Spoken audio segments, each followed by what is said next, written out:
You may not have realized it yet, but the USC and UCLA classes of 2024 are Big Ten recruiting classes. So let's learn more about how those West Coast schools operate. You are Locked On Big Ten, your daily podcast on the Big Ten Conference. Part of the Locked On Podcast Network. Your team every day.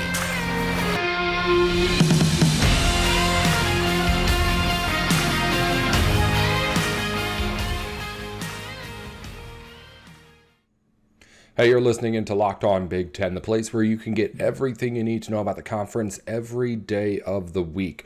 I'm your host, Nate Dickinson. Our show today is brought to you by FanDuel Sportsbook, the #1 sportsbook in America. Make every moment more, and don't miss the chance to get your first no-sweat first bet of up to $1,000 in bonus bets back when you go to FanDuel.com/lockedon.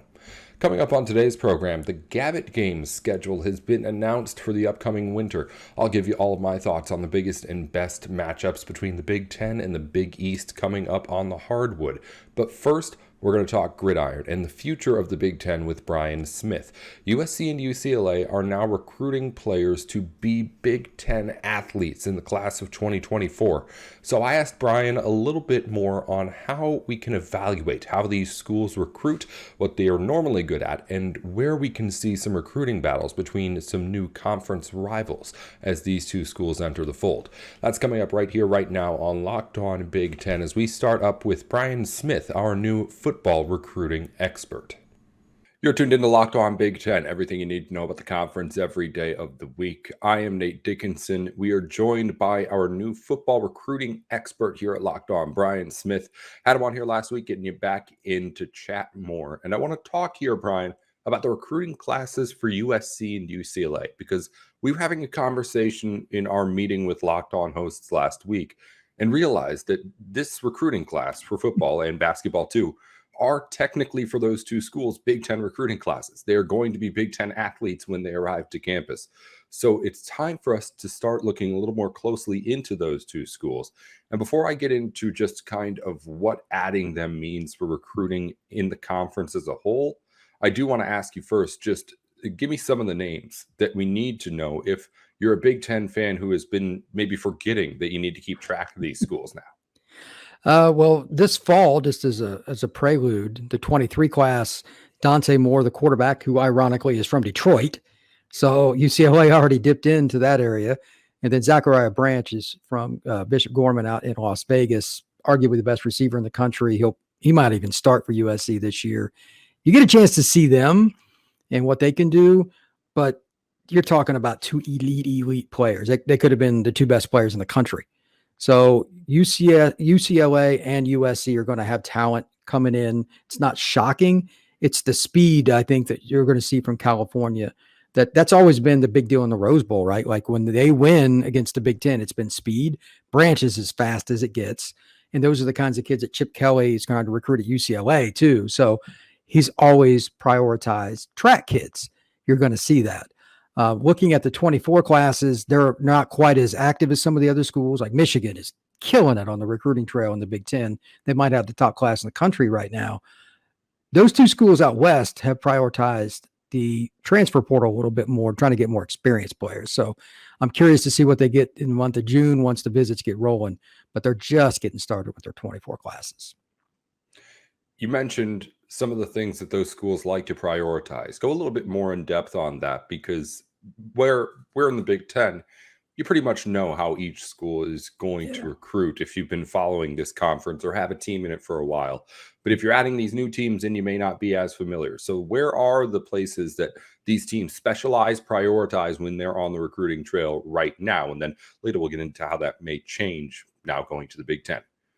USC is arguably the most interesting study in the country. Keep in mind, Lincoln Riley was at the University of Oklahoma as the head coach. Prior to that, he was the offensive coordinator there. You're talking about a guy that's got deep roots in Texas, Arkansas, Louisiana, and recruiting that area in general. So when he came to USC this past year, they landed some studs out of Texas. It's about relationships in any line of business. They've done very well there. So I expect to see their roster always carry 5 to 10 Texans at the very least. Additionally, UCLA, that's a program. I mean, it's a great institution. They can go nationally as well. Chip Kelly's still probably going to recruit more Seattle to Phoenix, but they'll dip into some other states as well. I think they're the one that's more curious because, as you pointed out, what's long-term, UCLA needs to do better with defensive recruiting in particular. I expect to see them hit Chicago, Detroit, Cleveland. You're going to go to Northwestern. You're going to go to the Big House. You're going to go to the Shoe, etc. Your coaches are going to be on the road. Look for them to try to steal some of the defensive players in particular, maybe some of the linemen. Midwest has always been good for offensive and defensive linemen, big guys up front. I think that's what they're going to do. But for right now, priority has been on the West Coast for the Bruins. How much do you think each side, these West Coast teams and current Big Ten teams, could benefit from being able to add these other markets into the conference? Like you mentioned, UCLA going into Chicago. How realistic is it that could actually really help a recruiting class or help you get a recruit from the Midwest just being the Big Ten? And on the other side, can these Big Ten teams now legitimately, realistically go after some of these California kids that they wouldn't normally have been able to? I think it's going to be a swap. Again, UCLA academically, it's not going to be hard to sell to parents. Obviously, the weather in Pasadena, in that area where they're playing the Rose Bowl, the campus is beautiful. It's not hard to sell that. And especially when you're trying to call a kid that lives in Minneapolis or Detroit and you're calling them in December, right before signing day, and they're coming down to decision, you can say, well, the weather here right now is 65 and sunny. So that's an advantage. But at the same time, the Big Ten schools, Ohio State and Michigan in particular, have always plucked one or two kids, it seems like, on a consistent basis out of California. Your question, though, is interesting. Can Minnesota, Iowa, Northwestern, some of the schools that aren't as traditionally successful getting the big-time players out of California, because they're going to go out there more now, can they be more noticeable to those kids? I think yes. They just have to pick their spots, especially with like a private school kid. California's full of talented players that go to Catholic schools and prep schools. Northwestern's going to be able to go into one of those schools and find a kid that maybe USC doesn't want, but that's a good football player. So yeah, I think they can. Wisconsin, another top school. They're very successful on the recruiting trail. They need more speed. California's got plenty of skill players. They might take some 3-star out there, but he's a heck of a player. And 2 years later, he's starting for the Badgers. So you're going to see a little trade-off between the two sides. Where do you see there being recruiting battles now brewing between these sides that may normally have not been there because people are going into uncharted territories or reaching out into recruiting areas that they normally hadn't? The three cities that'll get the most bang for your buck are not going to be surprising. Chicago, Detroit, Cleveland. Those are going to be the three landing spots more often than not for planes when coaches come into the Midwest to recruit anyway, USC, UCLA, or otherwise. So you're going to put your money with where you touch down. Plus, those areas are always good with football, too. Again, Dante Moore played at King High School in Detroit. He was, my opinion, the best player in the country last year. He signed with UCLA. That's a player that if you can get one there, and he does well, and I expect him to be the starter by the end of the year for UCLA. He is a special, special talent. That's going to grab some attention, and it kind of helps some of the Pac-12 schools. But then it comes across the other way, too. So O-line, D-line, I think will be the battles that will be the most noticeable early on because the Big Ten has them in the Midwest region. But out West, I expect it to be more skill-driven. Even Ohio State, I mean, they've always recruited Californians for skill players, running backs, receivers, etc. That's not going to change. But you'll see a little bit more butting of heads just because they're always physically in each other's backyards playing each other. 5 years from now, this is going to be old hat. We won't even be talking about it. But it's definitely going to happen. And you'll see a kid with 2 Big Ten visits out West and maybe Wisconsin and Michigan from a local kid too. So it's going to be interesting. Remind us real quickly, Brian, if USC and UCLA were in these conferences now, in the Big Ten right now, where would their classes year to year be ranking relative to everybody else about? USC would be top 4 right, pretty much every year. But again, with the transfer portal era that we're in, that's subjective because are you talking about the totality of the players you bring in or just high school recruits? Because they had like the top of their board last year, that like the top 5 kids they got were good as anybody, but they had a pretty big drop off. But the kids that they're getting at the transfer portal make up for it. So their roster And I mean, it's crazy how it turns over at USC as much, if not more than anybody is pretty volatile, but it's very talented at the high end level. Like their starting group is really, really good. They need more depth. UCLA, on the other hand, hasn't recruited high school as well. They got more, but according to 247, they didn't even have a player in the top 300 after him. So that was very bizarre.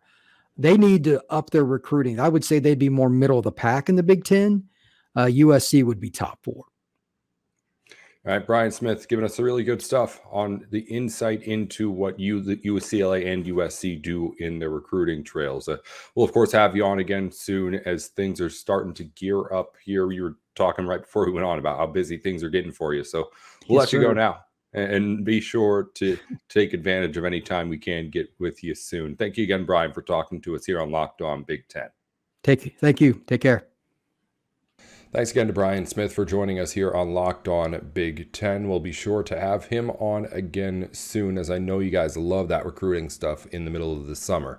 Before we get to any of that, though, we're going to talk Gavitt Games in just a minute. But first, it's time to make a break right now to FanDuel for the NBA playoffs. Because right now, new customers can get a no-sweat first bet of up to $1,000. That's $1,000 back in bonus bets if your first bet doesn't win. You can bet on anything at FanDuel. NBA playoffs are, of course, in full swing. You bet on the Heat to take down the Celtics, or bet a future on the NBA Finals winner. Bet props on every game. Bet all sorts of lines for futures in NCAA football or basketball, too. And there are plenty of Big Ten teams to take in either of those regards. You can do it all over at FanDuel.com and get your no-sweat first bet by heading to FanDuel.com/lockedon. It's FanDuel.com/lockedon to get that bet and any other that you need in. But most importantly, to get that no-sweat first bet where you can get up to $1,000 back in bonus bets just for signing up with us here at Locked On. It's FanDuel.com/lockedon. FanDuel, official sports betting partner of the NBA. Let's talk basketball. Big Ten basketball, Big East basketball, as once again the Gavitt Games will take place this November, pitting Big Ten teams against Big East teams. Not the biggest of Big Ten challenges that we will have here, but with the uncertainty, of course, of the ACC Big Ten challenges future, this is what we have right now. Big East and Big Ten, and some really good matchups to tell you about as well. I've got my eye on, honestly, just about all of them, but I have different reasons for each one. So I've made a few different little categories that I just thought up of myself, and I think it gives you a good idea of at least what I'm expecting when I see all these games on the schedule. First up, as we go top to bottom, I got most hyped game on the schedule, and this one's a no-brainer. Michigan Wolverines facing off against St. John's in Madison Square Garden. Now, this is more than just Michigan against St. John's, because to be quite honest, in recent years, these two teams have not necessarily lived up to their historical success. However, you've got yourself one of the biggest spotlights in the early season here in MSG, and Rick Pitino over at St. John's. He takes over that team, his first real test back on the big stage against Juwan Howard's Michigan Wolverines, in a school with plenty of name power on its own in the Michigan Wolverines. This is going to be the most hyped up matchup of this Gavitt Games. It's not the best game. We'll get to those later on. But as far as what people are going to be talking about going into it, it's Rick Pitino back on the biggest stage in basketball in Madison Square Garden, and reunited to the Power Five by coming back to Rutgers, or coming back to St. John's from Iona, and getting himself back into the national stage. This, his first chance to really reintroduce himself to the college basketball world against the Michigan Wolverines. I don't know if it's going to be a good game. I don't know if either of those teams are going to be super good teams. But I know that people are going to be wanting to watch that game, as it's one of their first chances to get to see Pitino again with a Big East school and leading a Power 5 team. A lot of people are, of course, excited for him to get back into the thick of things in college basketball. And the Big Ten gets a taste of it early in the Gavitt Games. Most fun game to watch. I've got Butler against Michigan State. For a couple of reasons, and there's a couple of games that I thought were worthy of this kind of recognition. But Butler and Michigan State, I think you've got a little bit of a combination of everything that you want to see out of an early season basketball game. You've got a team that's supposed to be really good, like top 5 in Michigan State, but a team that won't necessarily be super well tested in there. You've got a team that, to be quite frank, everybody likes. Everybody likes Butler, unless you're maybe an IU fan or another school from a rival team in the conference. It seems like Butler is one of those just likable college basketball schools. You've got that team going up against Michigan State in East Lansing. Obviously, the two schools are close to each other, so a whole lot of the people watching are going to have invested interests in both sides. So if you ask me, if there's a recipe for just a really fun early season college basketball game to watch, you see Butler and Michigan State on the schedule, that's what you think about. A couple of teams who are going to provide you a good afternoon of college basketball, no doubt about it. Next game I want to talk about, the under-the-radar good game. Xavier against Purdue. These are two teams who are supposed to be pretty good. But when you're looking at it from an outsider's perspective, you may be hesitant to think, okay, how good exactly is this game going to be? Purdue, if they get Zach Edey back, is a top contending team. But if they don't, we're looking right now at a team that everyone's thinking is going to take a huge step back. There's going to be a step back for the Boilermakers, but how big is still yet to be decided.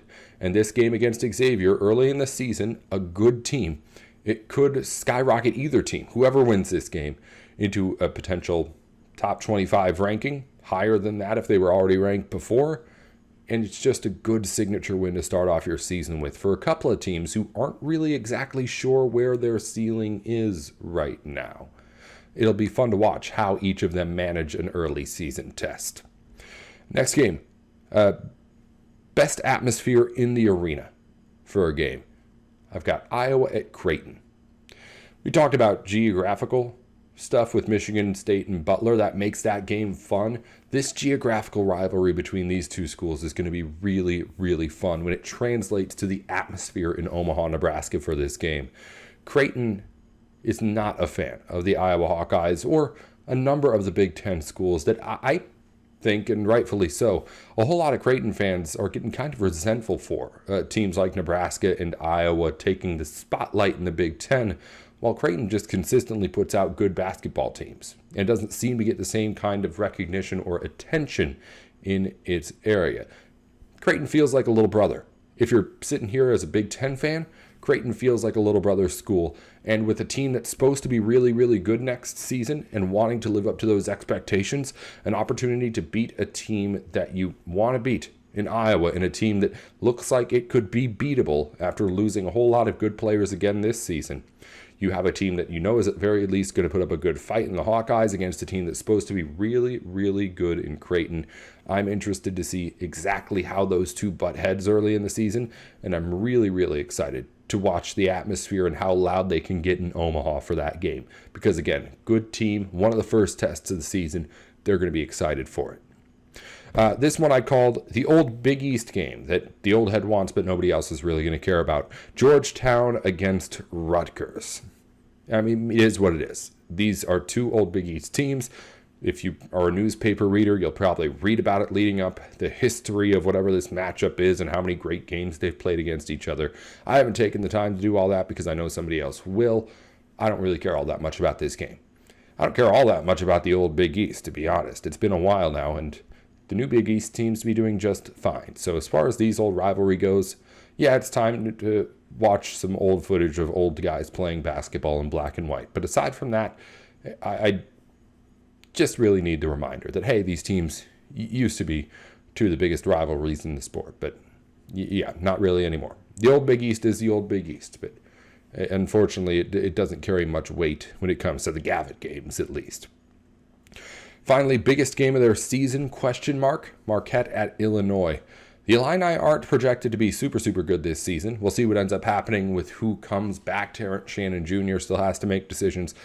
But right now, Marquette is projected to be one of the best in the country. This is a team that was a Big East champion and has just about everybody coming back on that roster. Obviously, the coaching's there with Shaka Smart. So this is a really, really good Marquette team facing off against an Illinois team that, let's face it, If it comes to the end of the season, they may very well need a big win to boost their resume. Getting this matchup at home early in the season is a recipe for Illinois to make an upset, and it has the potential to be their biggest home game of the season, conference, non-conference, whatever, if they can make it a good one against the Golden Eagles. Those aren't all the games on the list, and not every Big Ten team is playing in these Gavitt games. Didn't see Indiana's name in any of these lists. We'll talk more about the Gavitt games and all sorts of Big Ten basketball I know soon. But right now, let's finish things up with the Big Ten news that you need to know before we leave you here today. On the baseball fields, Iowa, Indiana, Maryland, and Nebraska have won their first round games in the first 2 days of the Big Ten baseball tournament. Everyone's still in it. It's a double elimination tournament except for Illinois. Illinois played its losers bracket game and lost to Michigan, the Illini, the first team eliminated in the Big Ten baseball tournament. In women's tennis, the NCAA individual tournament taking place. Michigan's Kari Miller is on to the quarterfinals in singles. Miller and Jaden Brown are into the quarterfinals as doubles partners, as are Illinois' Katie Duong and Megan Heiser. In football, Michigan State against Penn State has had their game moved to Black Friday and to Ford Field in Detroit. It's part of a big weekend where Detroit has the Lions playing. Now Penn State and Michigan State are going to be playing. And also the MSHAA high school championships are during that weekend. So they're branding it as this whole big 4 days of football at all levels. And now Penn State, Michigan State gets their name added to that schedule. So that'll be Black Friday at Ford Field. Penn State and Michigan State should be a good game. Finally, in the men's tennis NCAA championship, Ohio State's Andre Styler and Alex Bernard are both on to the individual quarterfinals, as is Michigan's Andrew Fenty. That'll just about do it for Big Ten news here today, as well as for Locked On Big Ten. I'm your host, Nate Dickinson. Coming up next time, we're going to talk about whatever's going on with the Big Ten's media rights deal. Not all the details are sorted out, but I talked to Spencer McLaughlin of Locked On Pac-12 about it on his show. And while we discussed all sorts of stuff with the Pac-12 and the relationship to the Big Ten and what it means for future expansion, we, of course, chatted about everything that's going on with whatever is happening, cleaning up Kevin Warren's mess. That's coming up tomorrow with Spencer here on Locked On Big Ten. Until then, I'm Nate Dickinson. Be sure to follow along wherever you get in your podcasts at Locked On Big Ten. 10 at the end, not TEN when you're typing it out. It's the same on YouTube, on Twitter, and wherever you get your podcasts. I'm Nate Dickinson at Nate with Sports on Twitter. We'll talk to you soon.